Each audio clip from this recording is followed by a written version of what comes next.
Alain Minet, bonjour. Bonjour. Vous avez publié aux éditions L'Harmattan une construction de la parentalité d'enfants handicapés par un engagement militant. Euh, alors du coup, qu'est-ce qui se cache derrière ce titre? Quelles ont été vos motivations pour écrire cet ouvrage issu de vos recherches, j'imagine? Alors, éducateur spécialisé puis directeur d'établissement médico-social, j'ai été témoin des difficultés liées à la coopération entre les travailleurs sociaux et les parents, voire des conflits. Et donc j'ai voulu comprendre l'origine de ces difficultés. Alors, comment vous y êtes-vous pris pour mener ces recherches? Alors, ce travail s'est inspiré de mon secteur d'activité professionnelle, donc le handicap mental, dans des établissements gérés par des associations loi 1901 et gérés par des parents. Donc j'ai cherché à comprendre comment le handicap était pris en charge dans l'histoire, quelles sont ses représentations, quelles évolutions de ces représentations, et pourquoi une gestion associative par des parents. Et donc c'est en voulant répondre à ces questions que je me suis intéressé aux associations de parents d'enfants handicapés mentaux qui ont vu le jour au milieu du siècle précédent. Donc j'ai d'abord effectué une recherche documentaire sur ces associations. Ensuite j'ai rencontré et j'ai échangé avec des acteurs historiques. Et puis j'ai effectué des entretiens avec des parents, pour certains investis dans le milieu associatif, pour d'autres non.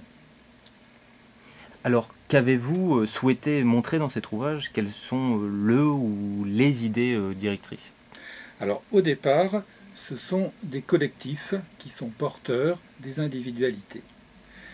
Et donc les parents mettent en commun leur souffrance, la honte, la culpabilité d'avoir un enfant handicapé, et ils vont se battre, ils vont combattre, comme ils disent eux-mêmes, pour pouvoir créer des établissements et instaurer des structures de prise en charge pour leurs enfants qui pourront les éduquer.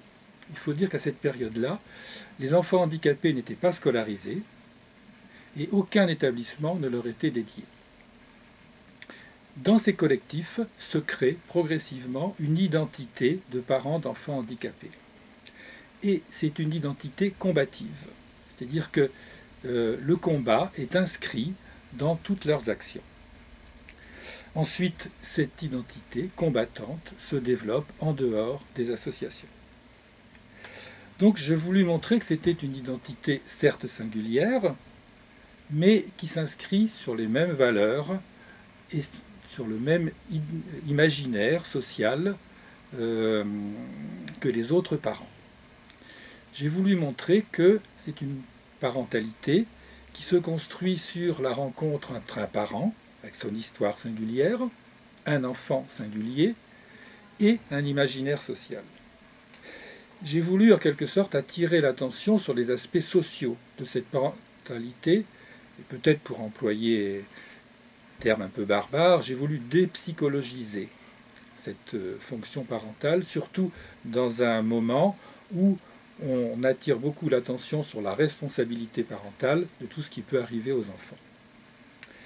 Et j'ai également voulu montrer que ces combats initient des échanges entre les parents d'enfants handicapés, les autres parents et la société, mais des échanges peut-être au sens anthropologique du terme, c'est-à-dire des dons et des contre-dons sur les questions ayant trait au handicap.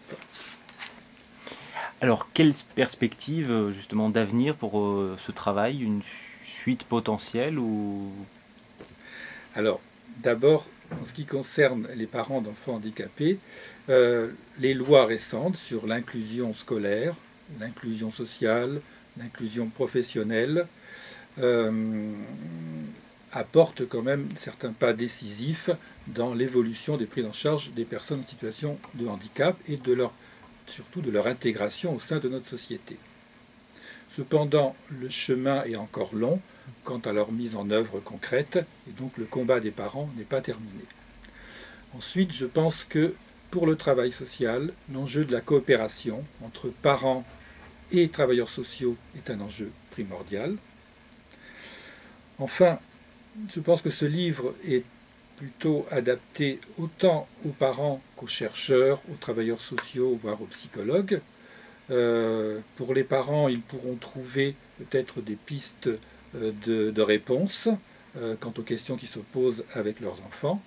Et les professionnels pourront trouver des pistes de réflexion quant à leur pratique.